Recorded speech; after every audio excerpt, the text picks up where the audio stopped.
ونستغفره ونعوذ بالله من شرور أنفسنا وسيئات أعمالنا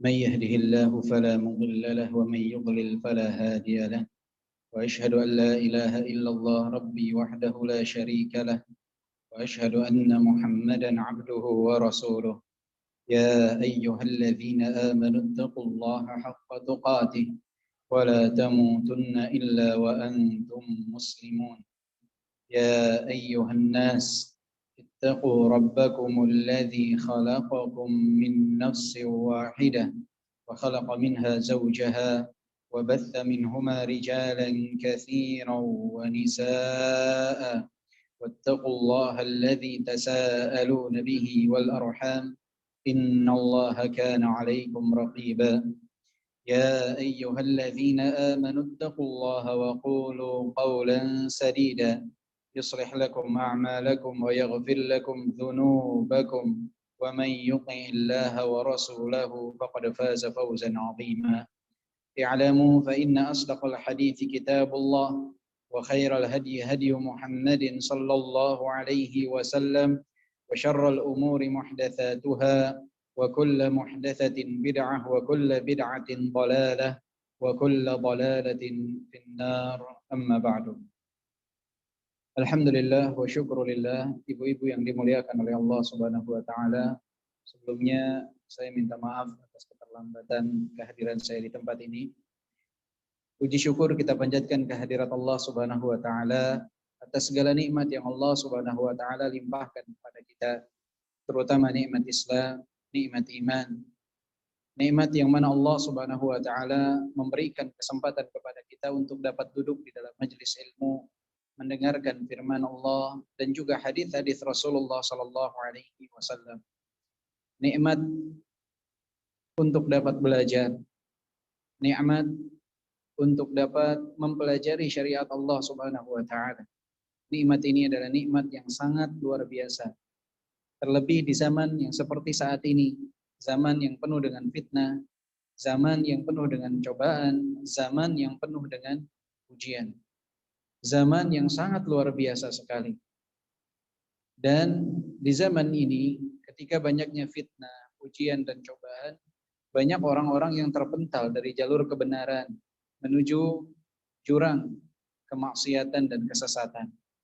Maka ketika ibu-ibu sekalian Allah karuniakan kenikmatan untuk tetap berada di dalam majelis ilmu, tetap mau belajar, tetap mau mendengarkan firman Allah dan hadis-hadis Rasulullah, itu adalah suatu nikmat yang wajib untuk ibu-ibu syukuri.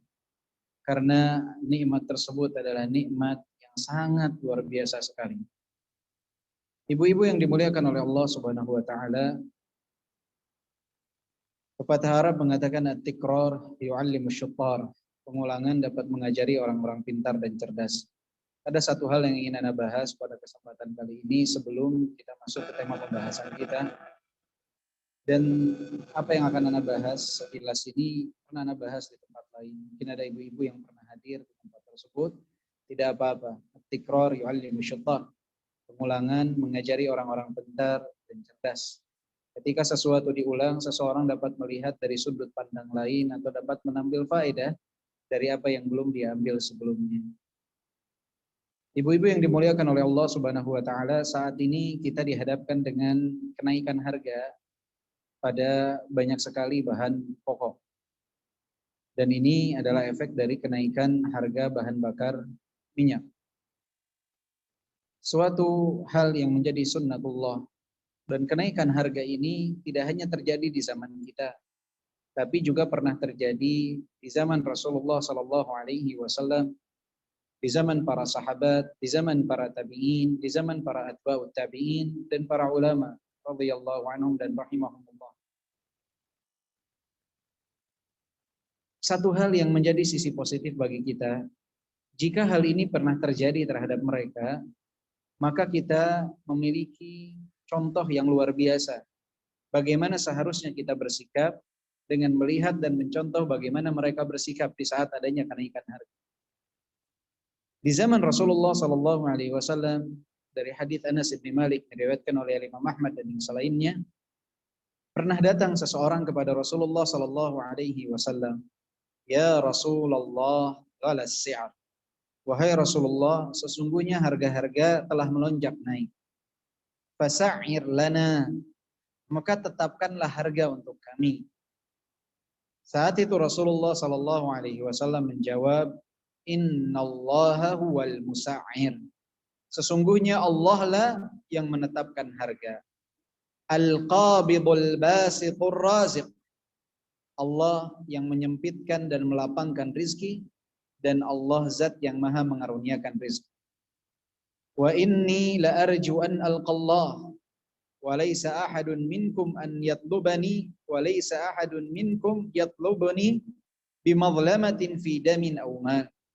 Dan yang aku harapkan adalah aku berjumpa dengan Allah. Tidak ada seorang pun di antara kalian yang menuntut aku atas kezaliman yang dilakukan baik dalam harta ataupun darah.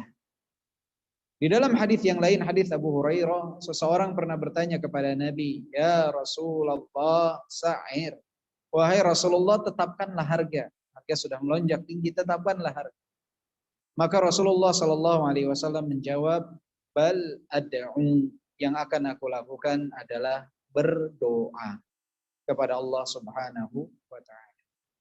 Dari dua hadis ini, ibu-ibu yang dimuliakan oleh Allah Subhanahu wa taala, banyak pelajaran yang dapat kita petik bagaimana seharusnya sikap seorang muslim, sikap seorang mukmin ketika berhadapan dengan kenaikan harga.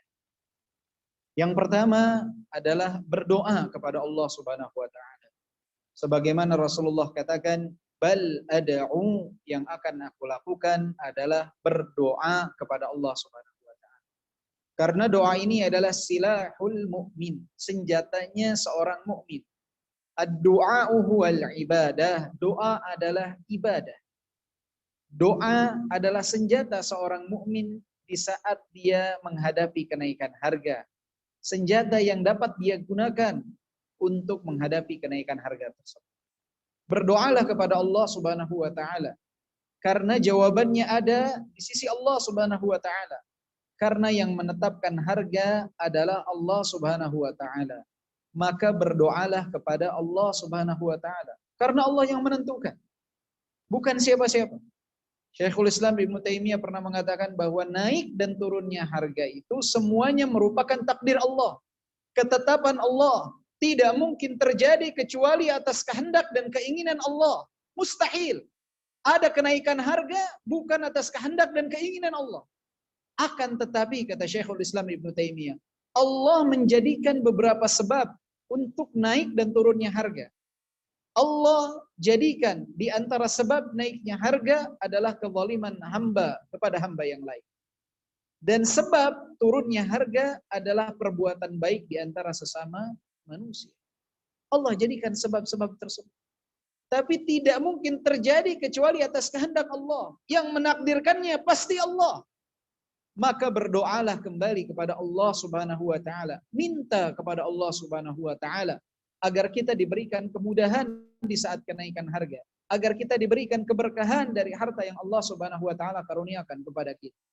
Maka yang pertama yang harus kita lakukan berdoa. Itu yang diajarkan oleh Rasulullah. Saat terjadi kenaikan harga, berdoa. Bukan berdemo, berdoa.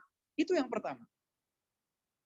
Kemudian, hal yang kedua yang dilakukan oleh seorang hamba di saat terjadi kenaikan harga adalah meningkatkan keimanan dan ketakwaan kepada Allah Subhanahu wa taala. Walau anna ahlal qura amanu wattaqau lafatahna alaihim barakatin minas sama'i wal ard.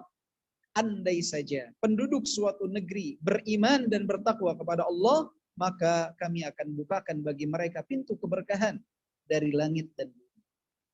Maka ketika seseorang mengalami kenaikan harga, tingkatkan keimanan dan ketakwaan kepada Allah Subhanahu wa taala, bukan kebalikannya.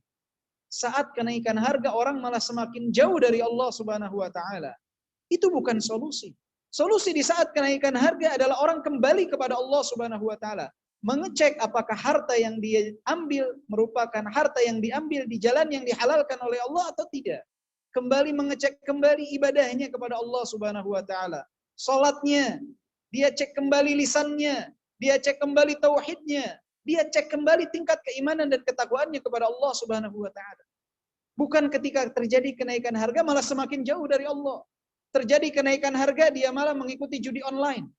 Terjadi kenaikan harga dia malah melakukan pinjaman ribawi. Ini bukan solusi. Ini akan menjerumuskan seorang hamba ke dalam lumpur kemaksiatan, ke dalam lumpur kesesatan yang akhirnya dia akan sulit untuk bangkit. Dan ini banyak terjadi ibu-ibu sekalian. Ibu-ibu sekarang buka media sosial. Ibu-ibu sekarang membuka apapun, tawaran pertama adalah pinjaman kredit ribawi. Di mana-mana. Godaannya begitu dahsyat. Maka di sini dibutuhkan kesabaran dari ibu-ibu sekalian. Ketika menghadapi kesulitan ekonomi. Jangan pernah beranggapan dan menyangka bahwa kemaksiatan dan melakukan apa yang Allah larang akan menjadi solusi bagi kehidupan kita. Tidak. Keberkahan akan hilang dari harta kita. Jangan melakukan pinjaman ribawi. Jangan melakukan judi online. Ini juga penyakit yang luar biasa di zaman sekarang. Muda, tua, kecil, dewasa, semua melakukannya. Perjudian online. Banyak orang yang akhirnya melakukan bisnis dusta. Padahal uang tersebut dia gunakan untuk judi online. Melakukan pinjaman-pinjaman ke kanan dan ke kiri. Mengemis ke kanan dan ke kiri. Untuk apa? Ternyata untuk melakukan judi online. Hati-hati, awasi anak-anak kita. Jangan sampai terjerumus pada kelompok orang-orang yang ramai seperti saat ini melakukan judi online. Di saat zaman kesulitan ini, tingkatkan keimanan dan ketakwaan. Bukan semakin menjauh dari Allah Subhanahu wa ta'ala. Kemudian ibu-ibu sekalian, yang dapat kita ambil faedah dari hadis-hadis Nabi SAW tersebut adalah seseorang hendaknya beristighfar kepada Allah Subhanahu wa taala di saat terjadi kenaikan harga. Faqultu astaghfiru rabbakum innahu kana ghaffara yursilis samaa'a 'alaikum midrara wa yumdidkum bi amwali wa banin wa yaj'al lakum jannati wa yaj'al lakum anhara. Nabi Nuh alaihi salam mengatakan hal tersebut. Beristighfarlah kalian kepada Allah Subhanahu wa taala. Sesungguhnya Allah adalah zat yang maha pengampun. Yursilis samaa'a 'alaikum midrara. Allah akan menurunkan hujan yang lebat untuk kalian. Wa yumdidkum bi amwali wa banin. Mengaruniakan kepada kalian keturunan, harta yang berlimpah. Dan Allah Subhanahu wa taala akan memberikan bagi kalian kebun-kebun yang indah dan juga air sungai yang mengalir. Dengan apa? Dengan beristighfar. Jangan pernah menganggap remeh istighfar, ucapan astaghfirullah. Memohon ampun seseorang kepada Allah dapat membuka pintu berkah dari Allah Subhanahu wa taala. Ketika kita bermaksiat kepada Allah Subhanahu wa taala, ketika kita menentang Allah Subhanahu wa taala dengan kemaksiatan tersebut, kepada siapa kita mau bersandar? Maka jika seseorang ingin sukses dalam menghadapi kehidupan ini, ingin lancar kehidupannya, ingin mudah di jalan menjalani segala sesuatu, dia harus bersandarnya kepada Allah Subhanahu wa taala. Jangan menjadi musuhnya Allah dengan bermaksiat kepada Allah Subhanahu wa taala. Tapi bersandar kepada Allah Subhanahu wa taala dengan melakukan ketaatan, bertaubat kepada Allah Subhanahu wa taala, beristighfar kepada Allah Subhanahu wa taala. Kemudian faedah berikutnya yang dapat kita petik dari hadis tersebut adalah di saat kenaikan harga, hindari dari melakukan kezaliman kepada manusia. Rasulullah ketika terjadi kenaikan harga tersebut mengatakan apa? Aku berharap aku berjumpa dengan Allah dan tidak ada salah seorang pun di antara kalian yang menuntutku atas kezaliman, baik harta ataupun darah. Karena ketika terjadi kenaikan harga, banyak orang yang melakukan kezaliman. Baik di dalam perdagangan, baik dalam aspek-aspek yang lain. Termasuk di dalam rumah tangga. Tidak sedikit para suami yang mengeluh di saat kenaikan harga, kezaliman yang dilakukan oleh istri. Apa yang dilakukan oleh istrinya? Celaan, umpatan, cacian. Tidak ada penghormatan kepada suaminya di dalam rumah tangga. Dan ini ana dengar banyak yang mengeluh dengan hal tersebut. Istrinya mengatakan ketika suaminya tidak dapat memenuhi kebutuhan yang menjadi kebutuhan sehari-hari ini. Kebutuhan yang biasa terpenuhi oleh suaminya. Saat kenaikan harga, ada sedikit goncangan dalam masalah ekonomi keluarga, hilang respek istri kepada suami. Umpatan, kamu kerjanya apa? Kamu tidak bisa memenuhi kebutuhan saya. Suami macam apa? Ucapan-ucapan seperti ini banyak keluar dari lisan-lisan para istri. Hindari ibu-ibu sekalian melakukan kezaliman di saat kenaikan harga. Karena pintu kezaliman itu terbuka di saat terjadinya kenaikan harga. Bukankah kita lihat dahulu di Indonesia di tahun 98 ketika adanya kenaikan harga. Di sana ada perampokan, di sana ada penjarahan. Dan orang menganggap itu seperti sesuatu yang biasa. Padahal tidak, itu adalah kezaliman yang akan dimintai pertanggungjawaban oleh Allah Subhanahu wa taala. Jangan melakukan hal tersebut. Jangan untuk menghadapi kesulitan kemudian melakukan kemafsadatan yang jauh lebih besar. Mengingkari kemafsadatan dengan kemafsadatan yang jauh lebih besar. Bukan seperti itu caranya. Ketika terjadi kenaikan harga, hindarkan diri kita dari menzalimi orang lain karena pintu kezaliman itu terbuka di saat terjadinya kenaikan harga. Termasuk tadi di dalam rumah tangga. Hati-hati. Termasuk para suami. Banyak para suami saat kenaikan harga dia zalimi keluarganya. Dia kurangi jatah makan keluarganya. Jatah makan istrinya, jatah makan anaknya. Dia kurangi jatah pendidikan istri dan anaknya. Terutama anaknya dia kurangi jatah pendidikannya. Mungkin dia pindahkan kepada sekolah yang lebih murah. Yang jauh dari pendidikan agama dan yang semisal dengannya. Tetapi batang yang selalu dia bakar setiap hari itu tidak pernah bisa dia kurangi.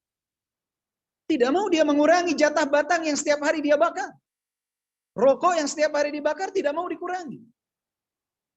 Tetapi hal yang menjadi hak istri dan anak-anaknya dia mau kurangi. Termasuk makanannya, termasuk kebutuhannya. Ini kezaliman yang sangat besar. Maka itu beberapa poin yang harus menjadi patokan bagi kita di saat kenaikan harga. Berdoa, tingkatkan keimanan dan ketakwaan, banyak beristighfar kepada Allah Subhanahu wa taala dan hindarkan diri kita dari menzalimi orang lain. Dan jangan khawatir ibu-ibu sekalian. Jangan pernah khawatir. Para sahabat, para tabi'in, para atba'ut tabi'in, mereka telah mengalami hal yang sama seperti yang kita alami, yaitu kenaikan harga. Tetapi keimanan dan ketakwaan mereka yang tinggi membuat mereka dapat survive, dapat bertahan, dapat tegar karena keimanan dan tawakal mereka yang tinggi. Dan ini yang harus kita contoh. Lihatlah Abu Hazim Salamah ibni Dinar ketika ditanya, wahai Abu Hazim, ama tara qad ghala as-si'r? Wahai Abu Hazim, tidakkah engkau melihat bahwa harga-harga itu sudah melonjak naik? Apa yang dijawab oleh Abu Hazim Salamah ibni Dinar? Kata beliau, wa ma yaghummukum min dzalik? Apa yang membuat kalian risau dari hal tersebut? Innalladzi yarzuquna fir rukhs huwallazi yarzuquna fil ghala. Sesungguhnya zat yang mengaruniakan rizki kepada kita di saat harga murah, dialah zat yang mengaruniakan rizki kepada kita di saat harga mahal. Jangan khawatir, yang memberikan rizkinya sama. Di saat harga murah, di saat harga mahal, yang memberikan rizkinya sama, yaitu Allah Jalla Jalal. Jangan khawatir. Sama yang memberikan rizki kepada kita. Allah juga. Ibu-ibu mungkin mengalami ketika dulu harga bensin 2.400. Masih makan, Bu? Alhamdulillah. Bensin naik ke 4.500. Masih makan? Alhamdulillah. Naik ke 6.500. Masih makan? Alhamdulillah. Naik ke 7.650. Masih makan? Alhamdulillah. Sekarang naik lagi ke 10.000. Insya Allah masih tetap bisa makan. Karena yang memberikan rizki kepada kita sama. Allah Jalla Jalla. Jangan terlalu khawatir. Yang harus kita lakukan adalah meningkatkan nilai ibadah kita kepada Allah Subhanahu wa taala. Termasuk di dalamnya ikhtiar kita dalam mencari nafkah. Itu juga ibadah. Karena mencari nafkah adalah jihad di jalan Allah Subhanahu wa taala, khususnya bagi laki-laki. Maka ketika terjadi kenaikan harga, semakin tingkatkan nilai ibadah kita. Baik itu sholat kita, mengaji kita, berzikir kita, berdoa kita. Ikhtiarnya seorang suami dalam mencari nafkah, semakin giat lagi dalam bekerja. Dahulukan perkara-perkara yang primer, yang penting, yang tidak penting ditunda dulu. Lebih dapat menghemat, melakukan pengaturan dalam keuangan rumah tangga. Kemudian juga mencari jalan-jalan yang dihalalkan oleh Allah Subhanahu wa taala, hindarkan terbuangnya waktu dalam perkara yang sia-sia. Ini adalah bagian dari ibadah kepada Allah Subhanahu wa taala.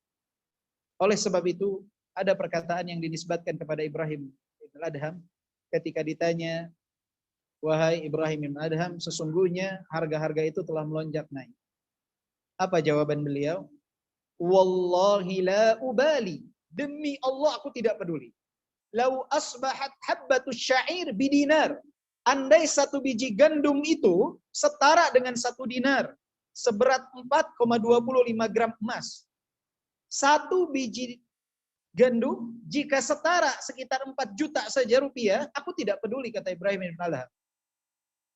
Alayya an a'budahu kama amarani wa alaihi an yarzuqani kama wa'adani. Kata beliau, tugasku adalah beribadah kepada Allah sebagaimana aku diperintahkan, dan Allah Subhanahu wa taala sebagaimana janjinya, Allah lah yang akan mengaruniakan rezeki kepada. Aku tidak peduli, kata beliau. Maka tugas kita beribadah kepada Allah Subhanahu wa taala. Termasuk di dalamnya berikhtiar, mencari nafkah, khususnya bagi suami. Diingatkan suami-suaminya. Jangan ibu-ibunya saja yang sibuk bekerja, suaminya duduk leha-leha di rumah.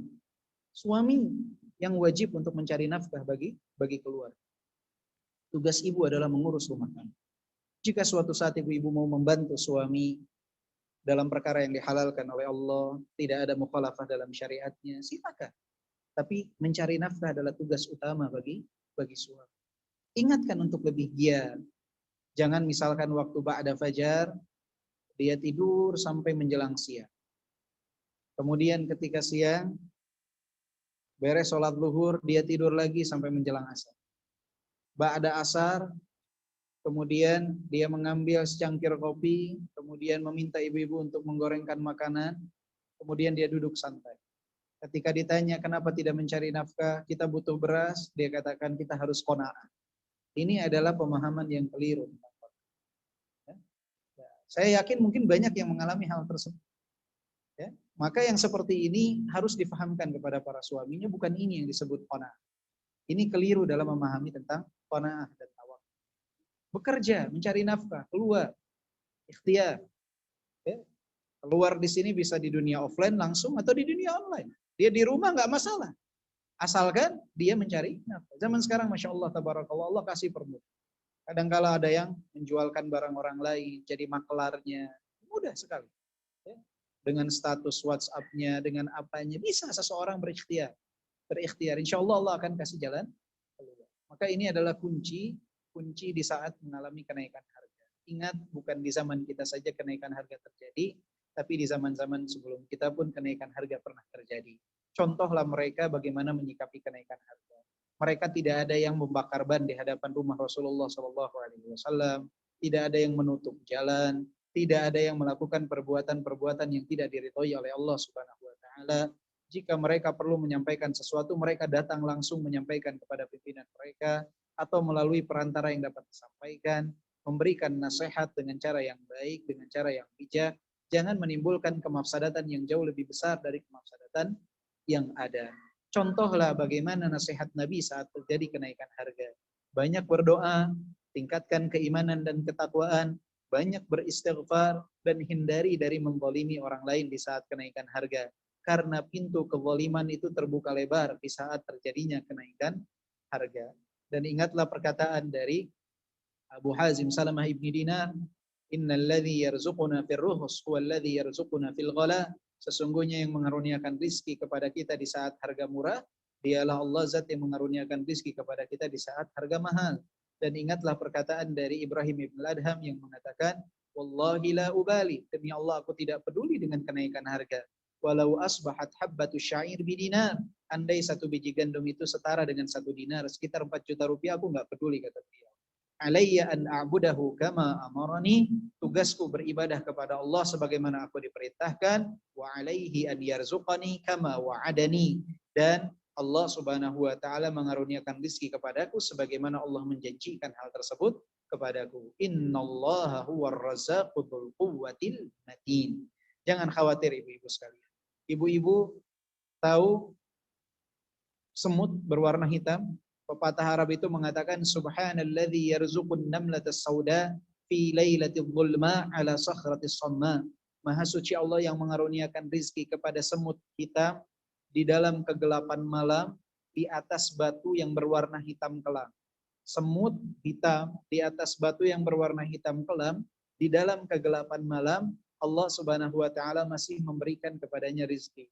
Apalagi ibu-ibu sekalian yang ruku, sujud, beribadah kepada Allah Subhanahu wa taala, berdoa, bermunajat kepada Allah Subhanahu wa taala, mustahil Allah Subhanahu wa taala akan menelantarkan ibu-ibu sekalian. Maka bersabar, berikhtiar, bertawakallah kepada Allah Subhanahu wa taala. Baik, insyaallah pada kesempatan kali ini kita akan melanjutkan pembahasan kita dari kitab Tamarul Mujtana Syarah Asma'illahil Husna, pembahasan tentang Asma'ul Husna. Dan sekarang kita masuk ke dalam pembahasan Al-Majid.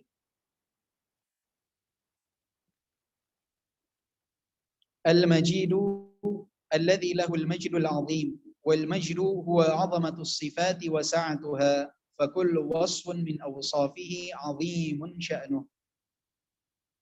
Al-Majid maknanya adalah yang memiliki keagungan. Al-Majdu adalah keagungan sifat dan keluasan dari sifat tersebut. Maka setiap sifat yang dimiliki oleh Allah Subhanahu wa taala merupakan sifat yang amat agung, segalanya. Jadi Al-Majdu ini adalah zat, Al-Majid adalah zat yang memiliki banyak sifat yang agung dan juga mulia. Jadi semua sifat Allah Subhanahu wa taala itu sempurna. Semua sifat Allah Subhanahu wa taala itu mulia. Semua sifat Allah Subhanahu wa taala itu agung. Fahuwal alim al-kamilu fi ilmi. Allah Subhanahu wa taala adalah al-alim, zat yang maha mengetahui, al-kamilu fi ilmi, kesempurnaan yang mutlak di dalam ilmuan. Jadi ketika disebutkan Allah al-alim, Allah zat yang maha mengetahui, pengetahuannya ini mutlak, sempurna. Jadi Allah Subhanahu wa taala disebut Al-Majid, agung dalam setiap sifat-sifat. Mulia dalam setiap sifat-sifat. Contohnya adalah Allah Al-Alim, Allah zat yang maha mengetahui.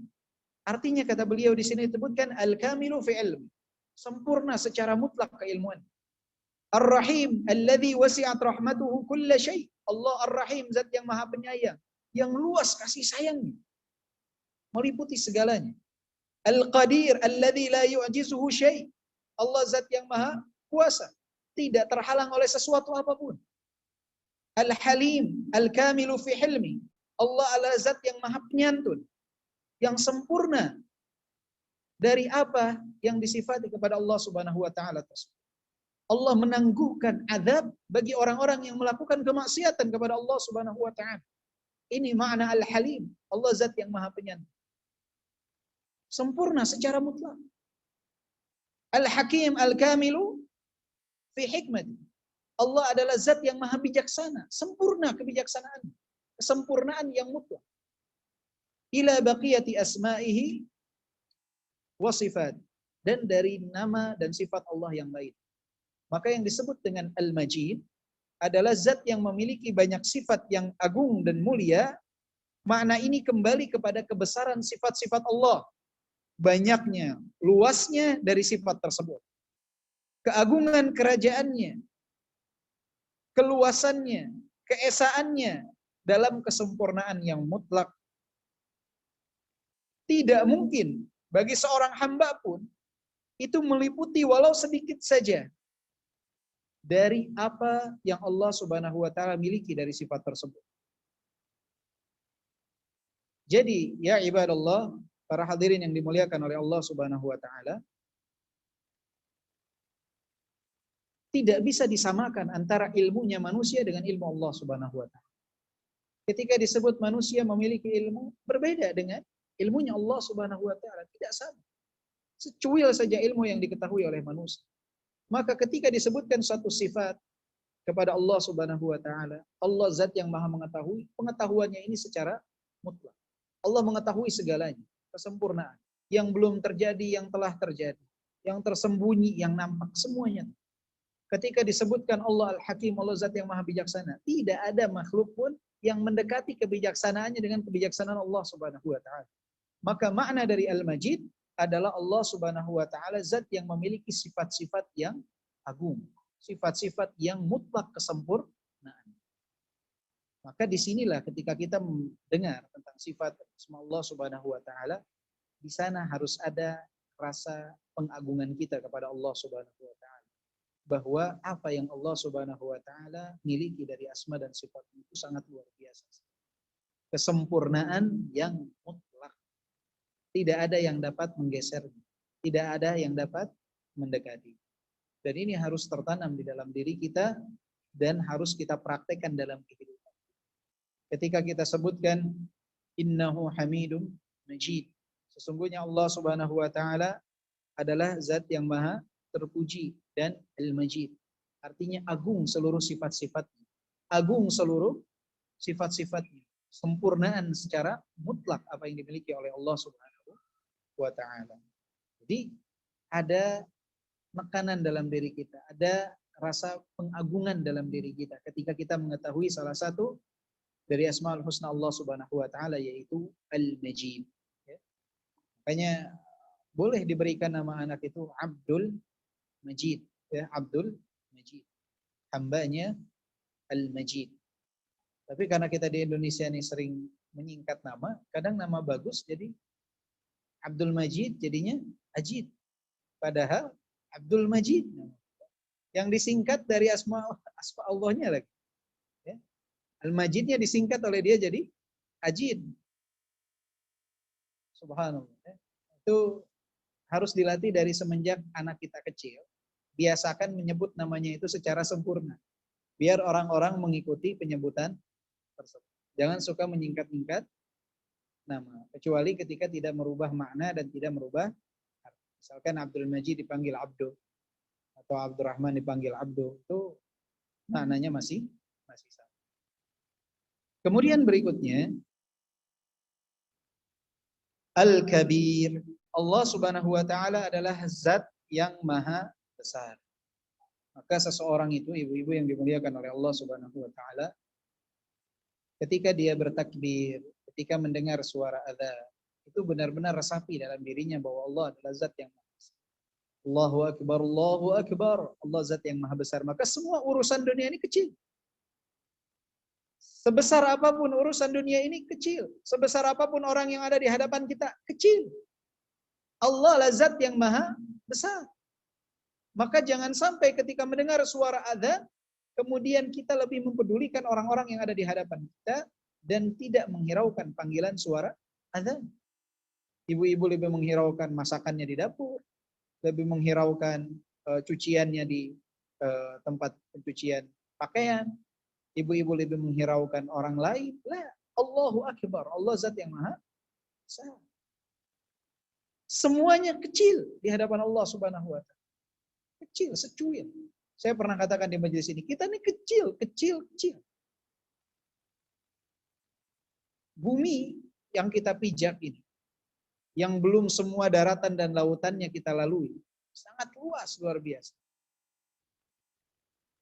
Kecil dibandingkan dengan salah satu makhluk Allah Subhanahu wa taala yaitu bintang Sirius. Wa annahu huwa rabbus syi'ra. Atau bahkan lebih kecil dari matahari bumi ini. 1.300.000 kali lipat. Matahari lebih besar daripada bumi. Bayangkan 1.300.000 kali lipat. Bumi yang luas saja belum semua kita pijak. Jawa Barat saja belum semua kita pijak. Kota Bogor saja masih banyak daerah yang tidak kita ketahui. Matahari lebih luas dari bumi 1.300.000 kali. Ada lagi yang lebih besar dari matahari? Banyak. Bintang Sirius, wa annahu huwa rabbus syi'ra. Lebih besar dari matahari 8 kali lipat. Artinya lebih besar daripada bumi 10.400.000 kali lipat. Besar. Apakah dia bintang paling besar? Tidak. Ada bintang yang bermiliar kali lipat lebih besar daripada matahari. Semuanya di seluruh langit? Tidak. Di seluruh langit pertama? Tidak. Hanya di galaksi Bima Sakti. Ada berapa galaksi? Banyak. Kalau di dalam musim Asmaul saya sebutkan lebih dari 120 miliar galaksi. Semuanya di langit keberapa? Pertama. Langit ada berapa lapis? 7 lapis. Bumi dan langit yang 7 lapis dibandingkan kursi Allah seperti apa? cincin yang dilemparkan di tengah padang pasir. Kursi Allah dibandingkan dengan arsy Allah seperti cincin yang dilemparkan di tengah padang. Kita ini sangat kecil. Tapi kalau orang sombong, angkuh, sungguh tidak tahu malu. Karena berapapun yang dia punya, kecil. Oh, dia punya mobil 10, punya rumah 10, kecil. Apalagi tidak punya apa-apa. Makanya Allah tuh paling marah ketika melihat orang itu sombong dan angkuh. Thalathatun la yukallimuhumullahu yaumal qiyamah wa la yuzakkihim wa la yanzuru ilaihim wa lahum adzabun alim. 3 kelompok yang Allah Subhanahu wa taala tidak akan melihat mereka di hari kiamat. Allah tidak akan mentazkiyah mereka, tidak akan mengajak berbicara mereka, dan bagi mereka adab yang salah satunya adalah ailun mustakbir, orang miskin yang sombong. Dan siapa di antara kita yang mengaku kaya? Kita semua miskin. Tidak punya apa-apa dibandingkan dengan kekuasaannya Allah Subhanahu wa taala. Maka seseorang itu harus malu dan harus selalu ingat Allahu Akbar, Allah Zat yang Maha Esa. Makanya di dalam sholat kita pun sama. Ketika kita takbir Allahu Akbar, maka semua urusan dunia itu kecil, nggak usah difikirkan. Fokus kepada sholat kita, fokus kepada Allah karena Allah Zat yang Maha Besar. Bayangkan di setiap intiqal kita itu selalu kita bertakbir kecuali dari ruku kepada i'tidal kita mengucapkan sami Allahu liman hamidah. Tapi sisanya takbir Allahu Akbar dari berdiri ke ruku. Dari i'tidal kita mau sujud Allahu Akbar, Allah Maha Besar. Agar kita ingat terus Allah Maha Besar. Lupakan semua urusan dunia, fokus dengan sholat kita. Berpindah lagi dari sujud ke duduk di antara 2 sujud Allahu Akbar. Mau sujud lagi Allahu Akbar. Mau berdiri lagi Allahu Akbar. Sehingga kalau kita sedang sujud terfikir urusan dunia, ketika kita berdiri kembali Allahu Akbar, harusnya kita mulai melupakan urusan dunia. Ingat Allah adalah zat yang Maha Besar. Semua kecil di hadapan Allah Subhanahu wa taala. Maka Syekh di sini menyebutkan wa huwa subhanahu wa ta'ala al-mawsufu bi sifatil majdi wal kibriya'i wal 'azamati wal jalal alladhi huwa akbaru min kulli syai' wa a'zamu min kulli syai' wa ajallu wa a'la.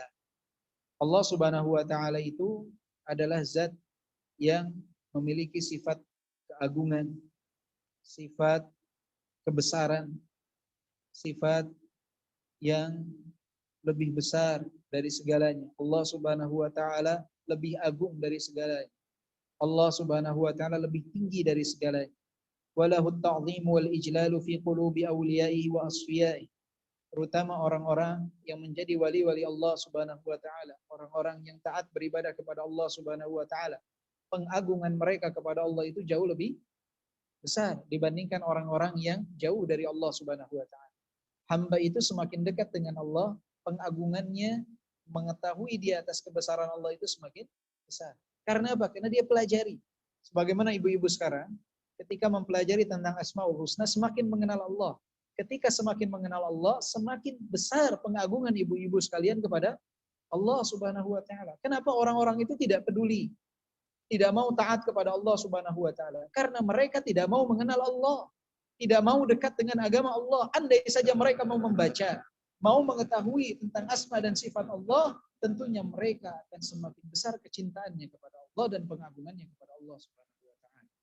Dan inilah yang dialami oleh para wali-wali Allah Subhanahu wa taala.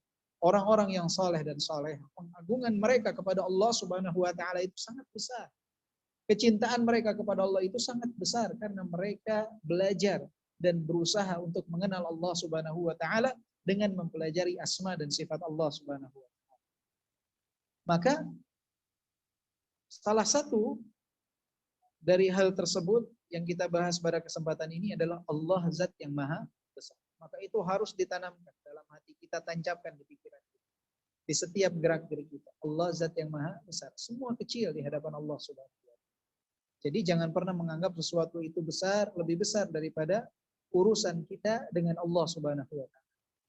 Apa yang menjadi hubungan kita dengan Allah Subhanahu wa taala itulah yang terbesar. Jangan sampai kita mendahulukan siapapun dibandingkan Allah Subhanahu wa taala. Karena banyak orang di zaman sekarang dia mengetahui, hafal tentang lafaz adzan.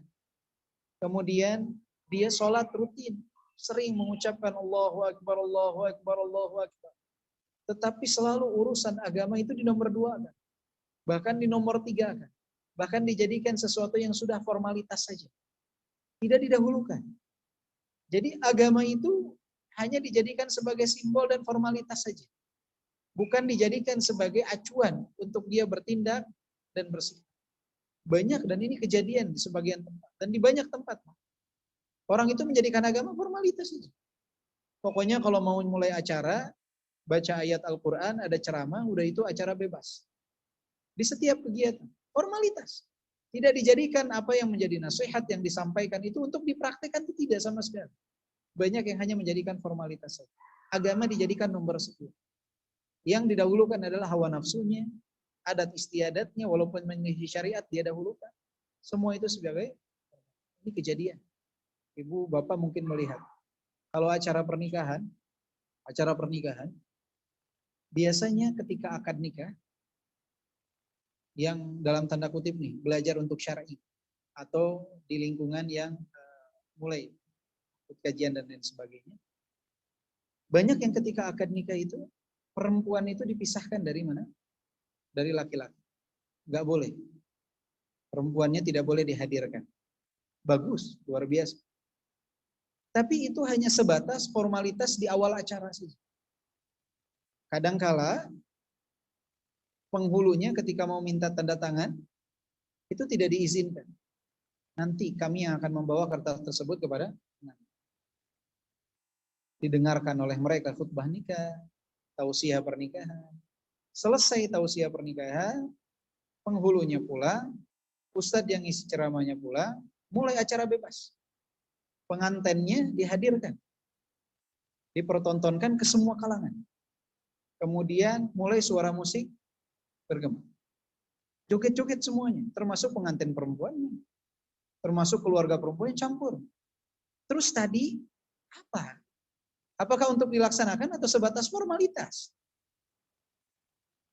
Sehingga kalau penghulunya itu lupa ketinggalan pulpen, dia keluar, dia udah puji-puji itu. Ini Masya Allah pernikahannya syar'i. Pas pulang, formalitas ternyata. Saya nggak boleh minta tanda tangan, tapi sejam kemudian semua orang boleh bersalaman dengan pengantin perempuan. Dia akan berkata seperti itu. Bukan yang acara dalam akad nikahnya ini yang harus dirubah, bukan. Acaranya udah bagus, acara dalam akad nikahnya. Dipisahkan antara laki-laki dengan yang harus dirubah itu dalam acara resepsi. Jangan sampai agama ini hanya dijadikan formalitas dalam suatu acara. Ini enggak baik yang seperti itu. Formalitas. Sehingga kadang kalau yang mengisi khutbah nikah atau ceramah nikah atau apapun, mulai agak lama, itu mulai jam tangan itu berseliweran, begini-begini. Jam. Formalitas. Padahal itu adalah acara intinya akad nikah dalam. Ini hanya salah satu contoh saja. Banyak orang yang setiap hari mengatakan Allahu Akbar, tapi perkara agama itu dia nomor 2 kan, nomor 3 kan, bahkan hanya dijadikan sebagai formalitas saja. Dan ini kejadian. Ya, bentar lagi nih, 2023, 2024, ketika musim pemilu, banyak yang menjadikan agama itu sebagai formalitas. Bakal banyak Bapak lihat tulisan hajah di jalanan. Bakal banyak Bapak lihat foto yang berpeci dan berkerudung. Musim tersebut. Jadi agama ini jadikan hanya sebatas formalitas saja, ibu-ibu sekalian. Jangan sampai seperti itu. Kita ketika mengatakan Allahu Akbar, maka syariat itu adalah yang pertama, yang utama, yang harus kita laksanakan, yang harus kita praktekkan. Bukan agama ini digunakan untuk memenuhi nafsu kita, untuk memenuhi syahwat dunia kita, untuk memenuhi kepentingan kita dunia. Dijadikan hanya sebagai alat saja untuk memenuhi hal-hal tersebut. Jangan. Syariat ini harus kita praktekkan, harus kita jadikan sebagai landasan dalam kehidupan kita. Betul-betul kita tanamkan dalam diri kita Allahu Akbar. Allah adalah zat yang maha besar. Kemudian berikutnya As-Sami'. Allah Subhanahu wa taala adalah zat yang maha mendengar. Allah adalah zat yang maha mendengar. Qala Allah Ta'ala wa kana Allahu sami'an basira. Allah Subhanahu wa taala adalah zat yang maha mendengar dan zat yang maha melihat. Dalam surat An-Nisa ayat 134. Wa katsiran ma yaqrinullahu baina sifatis sam'i wal basar. Fakullun minas sam'i wal basari muhitun bijami'i muta'allaqatihi al-zahirati wal batinah. فالسميع الذي أحاط سمعه بجميع المسموعات فكل ما في العالم العلوي والسفلي من الأصوات يسمعها سرها وعلنها وكأنها لديه صوت واحد. Jadi di sini dijelaskan seringkali Allah merendengkan antara As-Sami dan Al-Basir. Allah zat yang maha mendengar dan Allah zat yang maha melihat.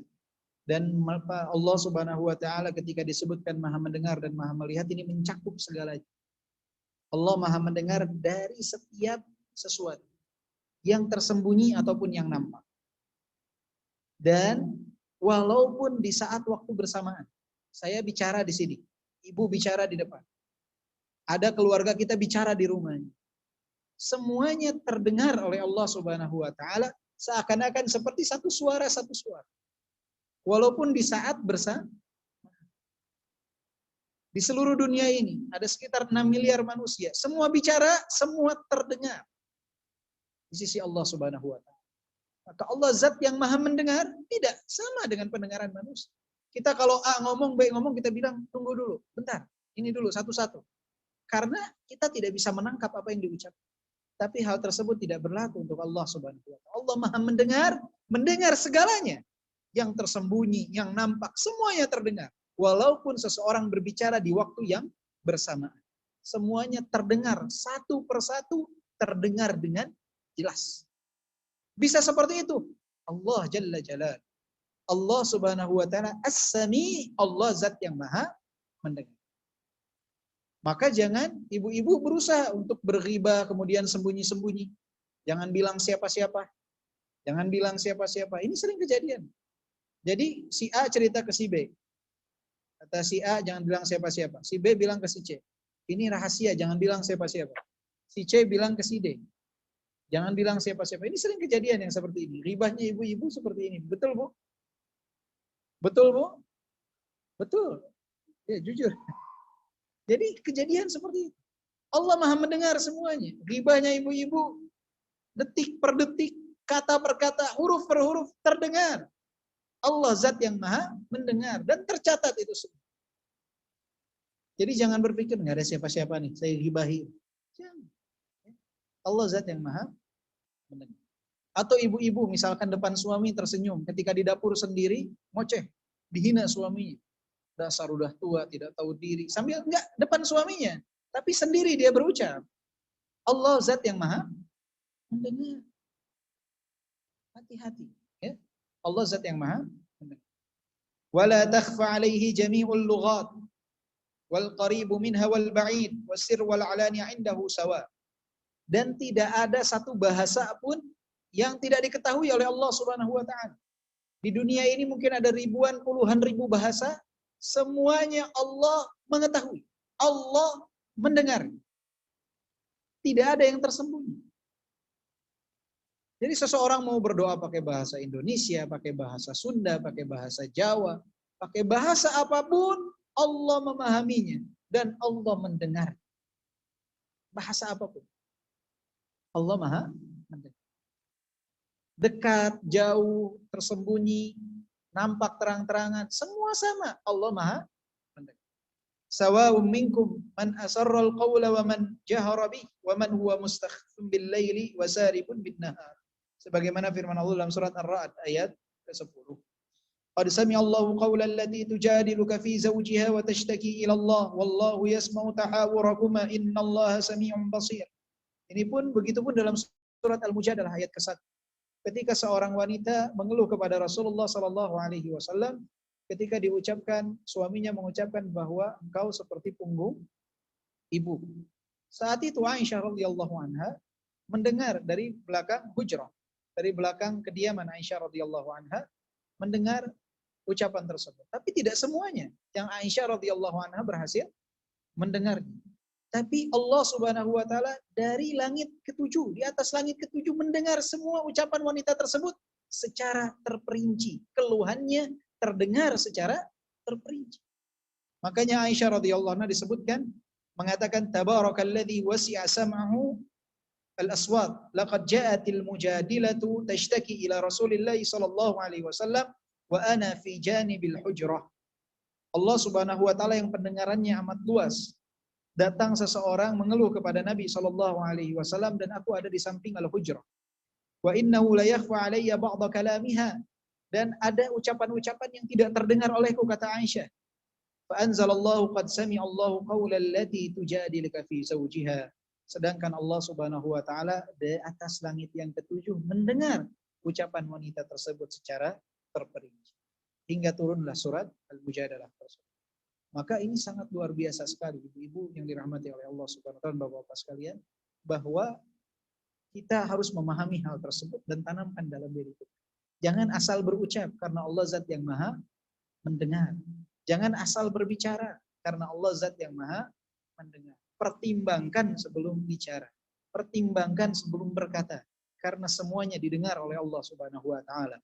Berusahalah untuk berucap sesuatu yang diridhai oleh Allah Subhanahu wa taala. Man kana yu'minu billahi wal yaumil akhir falyaqul khairan aw liyasmut. Siapa yang beriman kepada Allah dan hari akhir berkata yang baik atau diam. Karena orang yang beriman kepada Allah dan hari akhir menyadari bahwa Allah adalah As-Sami, zat yang maha mendengar. Maka konsekuensinya dia akan mengontrol setiap ucapan yang dia ucapkan. Karena Allah zat yang maha mendengar. Kenapa orang yang tidak mengontrol ucapannya, ada tanda tanya besar tentang keimanannya, berarti dia tidak memahami bahwa Allah zat yang maha mendengar. Dan dia tidak mempraktekkan hal tersebut di dalam kehidupan. Maka ketika kita mempelajari As-Sami, Allah zat yang maha mendengar, di sana harus ada sesuatu yang kita aplikasikan dalam kehidupan kita. Pengontrolan terhadap ucapan-ucapan kita. Berusahalah berkata yang baik atau diam. Karena semuanya didengar oleh Allah Subhanahu wa taala. Apapun yang terucap, yang tersembunyi, yang dengan bahasa apapun, bahasa isyarat sekalipun, Allah Subhanahu wa taala maha mendengar. Maka di sini disebutkan wasam'uhu ta'ala naw'an, dan pendengaran Allah Subhanahu wa taala itu terbagi menjadi dua.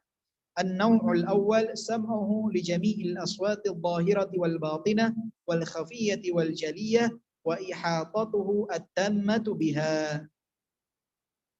Jadi pendengaran Allah Subhanahu wa taala ini terbagi menjadi dua. Yang pertama adalah pendengaran Allah Subhanahu wa taala atas setiap suara, baik itu yang muncul ataupun yang tersembunyi, yang nampak, semuanya dalam cakupan Allah Subhanahu wa taala. Setiap suara yang keluar semua terdengar oleh Allah Subhanahu wa taala.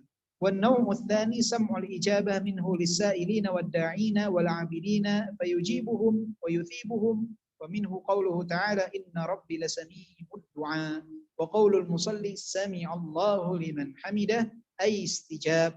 Dan makna yang kedua adalah Allah Subhanahu wa taala sam'ul ijabah, artinya mendengar dan mengijabah dari setiap orang-orang yang berdoa dan meminta kepada Allah Subhanahu wa taala. Maka ibu-ibu jangan khawatir, bapak-bapak ketika berdoa kepada Allah. Allah As-Sami, Allah zat yang maha mendengar. Maknanya sam'ul ijabah, mendengar untuk mengijabah doa dari hamba-hambanya. Mengijabah doa dari hamba-hambanya. Bisa Allah berikan langsung di dunia, Allah tangguhkan sampai hari kiamat, atau Allah jauhkan dari keburukan yang semisal dengannya. Inna rabbi lasami'ud du'a. Sesungguhnya Rabbku adalah zat yang maha mendengar doa. Artinya mengijabah doa, yang mengabulkan doa seorang hamba. Jadi sam'uhu ini atau pendengaran Allah ini ada dua. Yang pertama itu Allah maha mendengar setiap suara yang tersembunyi, yang nampak, yang terang-terangan, yang tidak, semua didengar oleh Allah Subhanahu wa taala. Yang kedua, pendengaran Allah maknanya adalah sam'ul ijabah. Allah mengijabah doa dari hamba-hambanya, memberikan pahala atas doa dan permintaan dari hamba-hamba.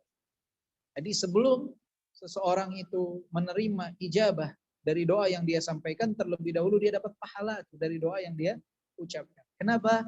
Karena ad-du'a wal ibadah. Doa itu adalah ibadah. Jadi ibu-ibu tuh kalau punya kesempatan berdoa, bersyukur. Sebelum ijabah pun bersyukur. Kenapa? Ibu-ibu udah dapat pahala. Bapak-bapak sudah dapat pahala. Makanya kalau orang jarang berdoa, Dia berkurang tuh jatah pahala dia. Kenapa? Semakin banyak berdoa, semakin banyak pahala. Urusan ijabahnya itu nomor keduanya. Yang pertama tuh punya kesempatan atau tidak untuk berdoa. Ini yang selalu dikatakan oleh Umar Ibn Khattab. Inni la ahmilu hammal ijabah, walakinni ahmilu hammad du'a. Yang aku pikirkan pertama kali, kata Umar Ibn Khattab, adalah kesempatan untuk berdoa. Itu yang aku pikirkan. Bukan diijabah atau tidaknya. Inilah ahmilu hammal ijabah walakinni ahmilu hammad du'a. Yang pikirkan itu pertama kali berdoa apa tidak. Karena kalau sudah berdoa dapat pahala. Ketika sudah dapat pahala dari doa kita tersebut, ijabah doa itu pasti. Ud'uni astajib lakum. Berdoalah kepadaku, aku pasti akan mengijabah doa kalian. Asal kita tidak melakukan hal-hal yang dapat menjadi sebab tertolaknya doa. Dan juga yakinlah doa tersebut Allah karuniakan di dunia, atau Allah tangguhkan sampai hari kiamat, atau Allah Subhanahu wa taala jauhkan kita dari keburukan yang serupa. Maka fahami tentang as-sami, Allah zat yang maha mendengar, praktekkan dalam kehidupan kita. Tidak asal bicara di dalam berucap, mengontrol lisan kita, dan juga yang kedua adalah menyadari bahwa Allah Subhanahu wa taala zat yang maha mengabulkan doa.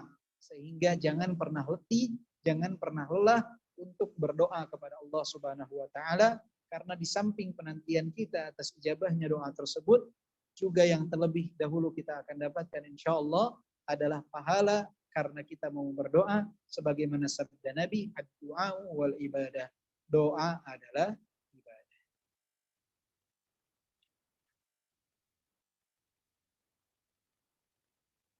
Baik, untuk yang Al-Basir mungkin kita tunda sampai pertemuan berikutnya.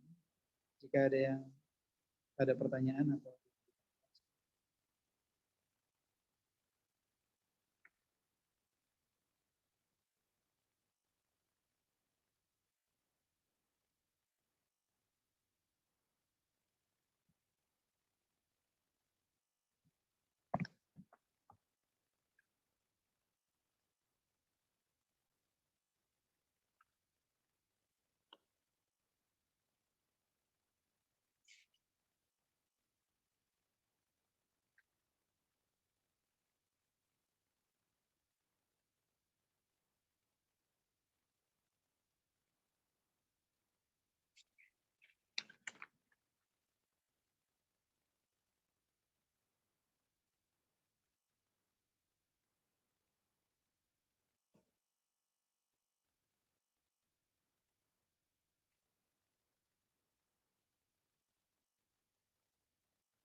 baik, ada pertanyaan? Mohon dapat disebutkan 3 kelompok yang tidak dilihat Allah pada hari kiamat yang tadi ya. Thalathatun la yukallimuhumullahu yaumal qiyamah wa la yuzakkihim wa la yanzuru ilaihim wa lahum 'adzabun alim. 3 kelompok yang tidak dilihat oleh Allah, tidak diajak berbicara oleh Allah, tidak ditazkiyah oleh Allah, dan bagi mereka adab yang pedih di hari kiamat kelak. Yang pertama adalah syekhun zani, orang yang sudah menikah kemudian berzina. Syekhun zani, yang sudah menikah tapi berzina. Orang tua yang menikah tapi berzina. Yang kedua, malikun kadzdzab, pemimpin yang pendusta. Pemimpin yang pandai berdusta. Yang ketiga adalah ailun mustakbir, orang miskin yang sombong. Jadi orang yang sudah tua menikah berzina dia, kemudian pemimpin yang pandai berdusta, dan orang miskin yang sombong. Assalamualaikum warahmatullahi wabarakatuh. Assalamualaikum. Barakallahu fiik. Jika suami saya berzina dan sudah lama dia lakukan, dia bilang taubat tapi sikapnya tidak berubah. Pulang larut malam, bilang tidak pulang karena dinas. Tidak ada kabar nafkah pun semaunya, sholat juga kadang-kadang. Apakah boleh saya mendiamkannya dalam kebutuhan suami istri? Jika boleh, berapa lama batas waktu maksimal? Karena ini sudah bertahun-tahun dan sepertinya dia tidak sungguh-sungguh musibah. Jadi ibu, yang dirahmati oleh Allah Subhanahu wa taala, para ulama itu berselisih paham tentang berselisih pendapat tentang hukum orang yang meninggalkan sholat. Tidak sedikit para ulama yang mengkafirkan orang yang meninggalkan sholat.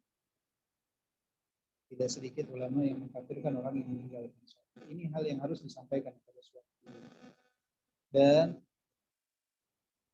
jika tidak ada perubahan tentang perkara sholat tersebut, mungkin ibu bisa mendatangkan orang yang bisa memberi nasihat kepada suami ibu tentang perkara. Karena ini adalah perkara yang sangat luar biasa sekali. Perkara yang penting yaitu sholat. Meninggalkan sholat ini dosa yang sangat luar biasa sekali. Dahsyat hukumannya. Maka itu yang saya nasihatkan. Kemudian tentang suami yang berzina. Suami yang sering berzina ini bukan 1-2 kali Anda dapat pertanyaan seperti ini. Tapi banyak sekali suami yang sudah menikah tetapi mereka terus-terusan berzina. Ini juga musibah yang sangat luar biasa yang ada. Banyak faktor yang mempengaruhi hal tersebut. Keimanan yang lemah, syahwat yang tidak mampu terkontrol, dan juga kadangkala dalam beberapa kasus, bukan kasus ibu ini ya, tapi dalam beberapa kasus, itu kurangnya istri di dalam memenuhi kebutuhan suami. Biasanya faktornya bukan pada kasus ini ya, biasanya faktornya itu karena suami bekerja, istri bekerja. Dua-duanya bekerja. Sehingga ketika pulang ke rumah, suami menginginkan untuk menyalurkan syahwat. Istrinya sudah kelelahan. Dia tidur. Karena semaharian dia juga bekerja. Menanggung apa yang seharusnya ditanggung oleh suami. Sehingga suaminya merasa tidak ada kebutuhan yang dipenuhi oleh istri. Akhirnya dia mencoba ke tempat-tempat tersebut hingga akhirnya dia melakukan perzinahan. Dia melihat istrinya ketika suaminya pulang berdandan ala kadarnya. Kadang pakai kadaster yang bolong-bolong, sudah bau masakan, bau bawang misalnya. Tapi ketika dia keluar rumah, dia mendapati wanita dengan harum yang semerbak.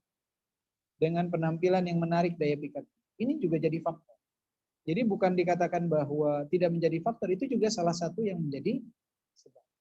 Jadi adanya kasus kemaksiatan seperti ini, masalah rumah tangga seperti ini, semuanya harus introspeksi. Yang pertama tentunya pelakunya, si suaminya ini. Dia harus bertobat kepada Allah Subhanahu wa taala karena zina ini dosa besar. Dia harus bertobat kepada Allah Subhanahu wa taala, tidak boleh menjadikan alasan kekurangan istri memenuhi kebutuhannya dijadikan alasan bagi dia untuk berzina. Tidak boleh. Dia harus bertobat kepada Allah dan jauhkan diri dari zina. Dari sisi istrinya, ini pun harus jadi satu pelecut semangat dia untuk menasihati suaminya dengan cara yang hikmah agar menghindari perzinahan. Kemudian ketika kita ingin memalingkan seseorang dari kemaksiatan, cari solusi untuk menyalurkannya. Solusinya adalah di jalan yang halal. Ibu-ibu, saya rasa banyak yang keberatan kalau suaminya menikah lagi. Betul, Bu? Betul, padahal itu dihalalkan oleh syariat. Maka jika ibu-ibu tidak mau suaminya jajan di luar, tidak mau suaminya misalkan harus berpoligami, ibu-ibu harus dapat memenuhi kebutuhan suami ibu-ibu sekalian. Berdandan yang baik ketika suami pulang, ketika suami ada di rumah, menggunakan pewangi, menarik pandangan dari suaminya, jangan cemberut di hadapan suaminya, memanjakan suaminya, membuat nyaman suaminya. Ini yang harus dilakukan, saling introspeksi. Tapi pasti ibu-ibu juga ada alasannya. Kata ibu-ibu, kecantikan itu perlu modal, benar Bu? Dibalikan lagi. Inilah kalau kita mencari siapa yang benar, siapa yang salah, masing-masing akan membela diri. Maka yang terbaik ibu-ibu sekalian, seadanya apa yang ada, suaminya hanya mampu membelikan apa yang ada dari alat kecantikan, dimanfaatkan.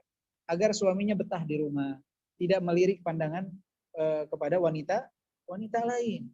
harus menarik pandangan suaminya. Suaminya dinasehati dengan cara yang bijak dan hikmah. Jika ini yang penanya ya, jika memang suami ibu terus meninggalkan sholat dan terus melakukan perzinahan, saran saya coba dicari tempat untuk berdiskusi dari pihak keluarga ibu juga, mahram ibu, mungkin kalau orang tua masih ada atau paman yang dianggap ditokohkan, kemudian coba dicari solusi terbaik untuk kasus yang dialami oleh ibu. Okay? Insya Allah semoga Allah karuniakan taubatan nasuha untuk suami ibu dan keluarga ibu bisa semakin baik. Tapi ini adalah kasus yang sering terjadi dan sangat banyak, bukan satu. Sering terjadi dan sangat banyak. Saya ingat dulu itu sering ketika masih di dunia umroh itu hampir setiap rombongan datang, ibunya datang, tolong nasihatin tentang perzinahan. Suami saya suka berzina. Itu bukan satu dua, puluhan yang berbicara seperti itu. Dan kebalikannya juga, ada suaminya yang bercerita istri saya ini suka berzina. Bahkan ada suami yang mengatakan istri saya sudah 3 tahun berzina dengan laki-laki lain. Apa yang harus saya lakukan? Saya saat katakan waktu itu kepada laki-laki tersebut, ceraikan Pak. Bukan wanita yang baik untuk jadi pendamping hidup Bapak. Kata suaminya, tapi saya masih sayang sama istri saya. Sulit yang seperti ini. Ya. Istrinya berzina selama 3 tahun dan dia mengatakan masih sayang. Ada lagi kasus istri saya sudah berzina dengan laki-laki lain, sudah digerebek keluarga berkali-kali. Apa yang harus saya lakukan? Saya katakan ceraikan istri Bapak. Wanita yang baik yang lain masih banyak. Yang membutuhkan suami yang membimbing. Dia katakan saya masih sayang dengan istri. Jangan sampai kasih sayang kita kepada makhluk lebih besar dari kasih sayang kita kepada Allah. Kecintaan kita kepada makhluk lebih besar daripada kecintaan kepada Allah Subhanahu wa taala. Ingat, kecintaan yang utama hanya kepada Allah. Yang lain mengikut, bukan dijadikan sebagai kecintaan. Ini kasus yang luar biasa. Itu tadi salah satu sebabnya, paling banyak sebabnya adalah karena dua-duanya bekerja di luar rumah. Jadi si istri pergi pagi, udah dandan tercantik, yang pakaian paling cantik, wangi terbaik, dia keluar rumah. Sudah beres dandan. Suaminya juga sama. Di luar, dia lihat wanita dengan penampilan yang sama. Si istri lihat laki-laki di tempat kerjanya dengan penampilan yang sama. Pakaian yang bagus, wanginya, tutur kata yang baik. Pulang ke rumah, suaminya pakai celana yang rompang-rompeng, sudah baju sobek-sobek, istrinya juga sama, sudah lelah. Begitu sampai istri ke rumah, yang pertama kali dia hapus dandanannya. Jadi dandanan yang dibiayai oleh suaminya itu dia pakai untuk dipertontonkan kepada manusia di luar. Suaminya, dia tidak mau berhias di hadapan suami. Begitupun laki-lakinya, tidak mau berhias di hadapan istrinya. Akhirnya mereka melihat bahwa yang paling buruk yang ada di dunia ini adalah istrinya. Yang paling buruk kata si istri di dunia ini adalah suaminya. Begitu keluar mereka melihat sisi terbaik daripada orang, nah, itu dapat memicu yang namanya perselingkuhan. Maka hindarilah hal tersebut, lebih banyak untuk menundukkan pandangan.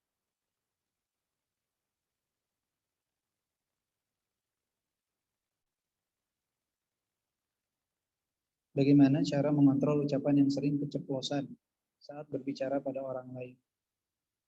Ini biasanya karena kebiasaan, Bu. Jadi hindarkan diri dari banyak bicara, apalagi membicarakan aib orang lain. Ini bukan keceplosan, biasanya memang sengaja. Kadang maaf, ceplosannya bukan keceplosan, rata-rata memang karena terbiasa untuk membicarakan orang lain. Jadi lebih dikontrol dan berusaha berikhtiar untuk mengontrol.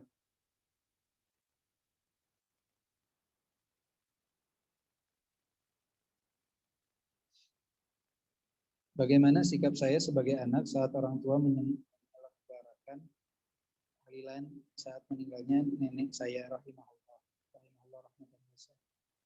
Jadi di saat orang tua kita termasuk nenek kita meninggal, maka ini adalah momentum bagi kita untuk berpindah dari bakti kita kepada mereka dari saat mereka hidup kemudian di saat mereka meninggal. Ini perpindahan momentum bakti kita kepada mereka. Artinya bahwa di saat mereka meninggal itu mereka jauh lebih membutuhkan bakti kita sebagai anak keturunannya dibandingkan di saat mereka hidup. Karena apa? Karena mereka telah keluar dari darul amal menuju darul jaza. Mereka sudah tidak mampu lagi untuk beramal. Dan ketika mereka meninggal, mereka tinggal menanti balasan dari apa yang mereka lakukan ketika di dunia. Dan juga mereka dapat mendapatkan amalan-amalan yang dapat dikirimkan oleh orang-orang yang masih hidup kepada mereka yang telah wafat. Apa saja amalan yang dapat diberikan kepada orang tua yang telah wafat? Di antaranya adalah beristighfar untuk mereka, mendoakan mereka, berhaji dan berumrah untuk mereka, menjalankan puasa wajib yang belum sempat mereka laksanakan, kemudian bersedekah untuk mereka. Ini adalah pengecualian dari amalan-amalan yang dapat dikirimkan kepada mereka yang telah wafat. Apakah seluruh amalan dapat dikirimkan kepada mereka yang telah wafat? Wallahu a'lam. Kalau saya lebih condong kepada pendapat yang menyebutkan bahwa secara umum seseorang itu beramal sesuai dengan amalannya. Likulli imri'in ma sa'a. Setiap orang akan mendapatkan apa yang diamalkan. Maka yang umum ini tidak bisa dibantah dengan dalam artian tidak bisa dibalikan dengan semua amalan secara umum juga. Tapi dikecualikan sebagaimana hadis-hadis Nabi Muhammad SAW. Artinya tidak setiap amalan dapat dikirimkan. Kalau setiap amalan dapat dikirimkan kepada mereka yang telah wafat, maka ayat likulli imri'in ma sa'a ini tidak sesuai. Likulli imri'in ma sa'a, setiap orang mendapatkan apa yang diamalkan, dikecualikan beberapa amalan. Sebagaimana contoh yang tadi telah disebutkan dari hadis-hadis Nabi Muhammad SAW. Terlebih lagi jika dikhususkan pada hari-hari tertentu, hari ketiga, hari ketujuh, hari ke-10, hari ke-40, tidak ada tuntunannya dari Nabi Muhammad SAW, para sahabat, para tabi'in, dan para atba'ut tabi'in. Nabi Muhammad itu di zaman beliau wafat, itu meninggal Khadijah, meninggal Hamzah, meninggal Ibrahim, meninggal Al-Qasim, meninggal Abdullah, meninggal Ruqayyah, meninggal Ummu Kulthum, meninggal Zainab. Tapi tidak ada satupun hadis yang menyebutkan Rasulullah mengadakan acara di hari ketiga kematian mereka, di hari ketujuh kematian mereka, di hari ke-40 kematian mereka. Lantas apa yang dilakukan oleh Rasulullah? Mendoakan mereka, beristighfar untuk mereka. Dan Rasulullah mengajarkan para sahabat kalau orang tuanya wafat bersedekah atas nama mereka, berhaji, berumrah untuk mereka. Ini amalan-amalan yang dapat dilakukan. Andai saja hal tersebut dicontohkan, pasti datang kepada kita hadis-hadis berkenaan dengan hal tersebut. Maka cukupkan dengan apa yang Rasulullah contohkan. Lantas apa yang dapat kita lakukan? Kita lakukan apa yang dilakukan oleh Nabi. Apa yang dibolehkan oleh Nabi. Jika mereka melakukan acara tersebut di tanggal tertentu, di hari tertentu, apa yang kita lakukan? Kita setiap hari beristighfar untuk nenek kita. Kita bersedekah untuk nenek kita. Tidak perlu mengkhususkan tanggal dan hari tertentu. Ya. Tapi kan kita ngumpul hanya beristighfar saja. Apa bedanya? Beda. Ketika Bapak Ibu beristighfar secara umum, ya secara umum. Tapi ketika Bapak Ibu beristighfar di hari tertentu, di sana ada pengkhususan zaman. Dan ketika seseorang mengkhususkan zaman tertentu, menganggap di dalamnya ada keutamaan tertentu, inilah pada hakikatnya yang disebut suatu amalan kebid'ahan. Tapi seringkali diselewengkan oleh orang lain. Ketika kita katakan tidak boleh berkumpul di hari tertentu dalam kematian, di hari ketiga, ketujuh menganggap ada keutamaan, mereka akan mengatakan, oh ini melarang orang baca Al-Quran, melarang orang beristighfar, melarang orang mendoakan. Tidak sama sekali. Silahkan beristighfar, silahkan mendoakan, akan tetapi tidak mengkhususkan di waktu tertentu yang tidak dikhususkan oleh Nabi. Karena Nabi tidak mencontohkan pada momentum-momentum tertentu. Wallahu a'lam.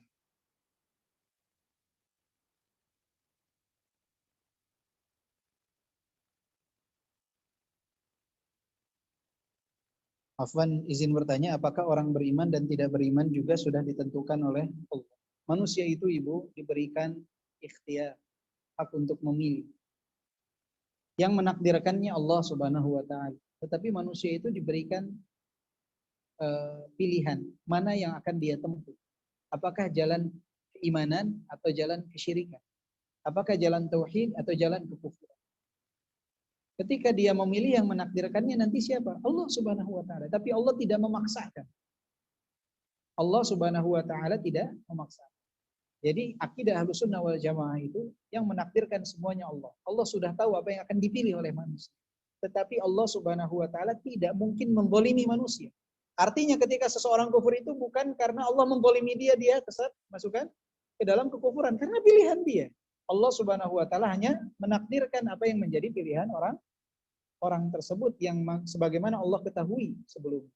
Maka ketika seseorang ada yang mukmin, ada yang kafir, itu bukan Allah membolimi dia sehingga dia jadikan kafir, tidak sama sekali. Allah Subhanahu wa taala mengharamkan kezaliman atas diri. Allah zat yang maha adil. Itu adalah pilihan dia. Dia menentukan langkahnya seperti itu, maka konsekuensinya akan dia dapatkan sebagai bentuk keadilan Allah Subhanahu wa taala. Kalau orang kafir tidak diadab oleh Allah Subhanahu wa taala di akhirat kelak, maka akan ada pertanyaan dari orang-orang mukmin tentang keadilan Allah Subhanahu wa taala. Maka ketika orang kafir diadab oleh Allah Subhanahu wa taala di dalam neraka kelak, karena ini bentuk keadilan Allah Subhanahu wa taala. Orang yang tidak mau taat kepada Allah, dia dihukum oleh Allah Subhanahu wa taala. Untuk mendekatkan pemahaman, jika ibu-ibu adalah seorang guru, punya murid si A dan si B. Ibu tahu bahwa kecerdasan dari si A dan si B ini berbeda. Ketika ibu membuat soal, ibu menyadari bahwa si A ini bisa menjawab, si B ini tidak bisa menjawab. Tapi ketika ujian belum diberikan, ibu tidak bisa memberikan nilai. Tetap ibu harus memberikan ujian. Ketika ujian sudah diberikan kepada si A dan si B, ternyata sesuai dengan apa yang ibu perkirakan. Si A mendapat nilai 9, si B mendapat nilai 30. Di sanalah ibu-ibu baru bisa memberikan nilai 90 dan konsekuensinya si yang mendapat nilai 90 ini lulus dari ujian. Yang mendapat 30 tidak lulus ujian, harus remedial. Kalau disebutkan bahwa tidak boleh seperti itu. Yang nilai 30 harus dikasih 90. Yang nilai 30 harus lulus. Kira-kira kualitas pendidikan di sekolah itu rusak gak? Ibu disebut adil tidak, Bu?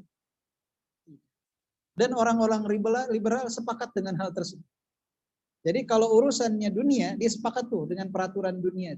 Nilai 90 lulus, nilai 30 tidak lulus. Bisa jawab ujian lulus, tidak jawab ujian tidak lulus. Nggak ada yang protes. Kalau ada yang protes dibilang apa? Stres mereka atau gila. Tapi urusan akhirat, Allah yang punya surga menentukan, yang masuk surgaku yang bersyahadat kepadaku, yang tidak masuk surgaku yang tidak bersyahadat kepadaku, yang berbuat kesyirikan masuk ke neraka, mereka protes. Kata mereka, di mana kasih sayang Allah Subhanahu? Allah sudah kasih pilihan, sudah kasih ujian di dunia ini. Dia memilih jalan kekufuran, konsekuensinya dia mendapatkan siksaan dari Allah di dalam neraka. Sebagai bentuk keadilan Allah Subhanahu wa taala kepada mereka yang mentauhidkan Allah, yang menahan hawa nafsunya di jalan Allah Subhanahu wa taala. Jelas? Untuk mendekatkan pemahaman.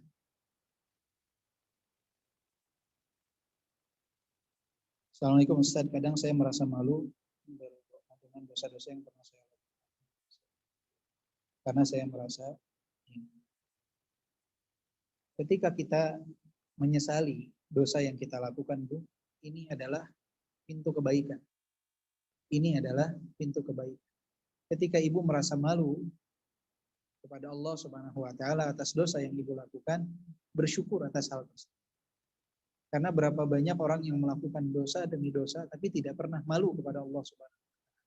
Maka ini adalah nilai positif yang dimiliki oleh masa lalu ibu. Hal tersebut insya Allah Allah akan ampuni dengan taubatan nasuha yang ibu lakukan. Jadi jangan kecil hati. Justru rasa malu ibu, rasa penyesalan ibu atas kesalahan dan dosa itu, ini adalah bagian dari kasih sayang Allah Subhanahu wa taala kepada ibu. Bagian dari taubatun nasuha yang ibu lakukan. Jadi ibu jangan kecil hati. Justru ibu harus berbahagia karena ibu masih memiliki rasa malu kepada Allah Subhanahu wa taala. Ini sesuatu yang luar biasa, bukan aib. Aib itu dosanya yang dilakukan. Tapi ibu menyesal setelah berdosa, itu adalah satu kenikmatan yang sungguh sangat luar biasa.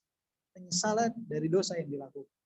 Berbeda dengan dosa yang dilakukan. Dosa yang dilakukan, iya dosanya. Tapi ibu menyesali dosa tersebut, itu adalah sesuatu yang mulia, itu adalah sesuatu yang istimewa. Itu adalah bagian dari syarat seseorang disebut taubatnya taubatan nasuh. Dia menyesali apa yang telah dia lakukan.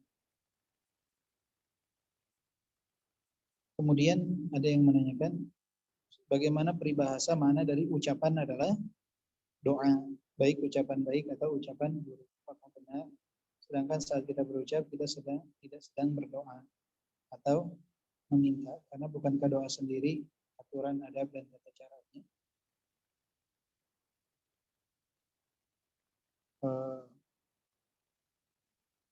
Wallahu a'lam tentang ucapan adalah doa ini. Anda coba cari terlebih dahulu pembahasan yang lebih terperinci tentang hal ini, insyaallah, agar saat ini tidak hadir dalam benak Anda tentang pembahasan. Insyaallah mungkin pertemuan berikutnya Anda akan jadikan PR ya, Anda bawa soalnya insyaallah, biar lebih jelas.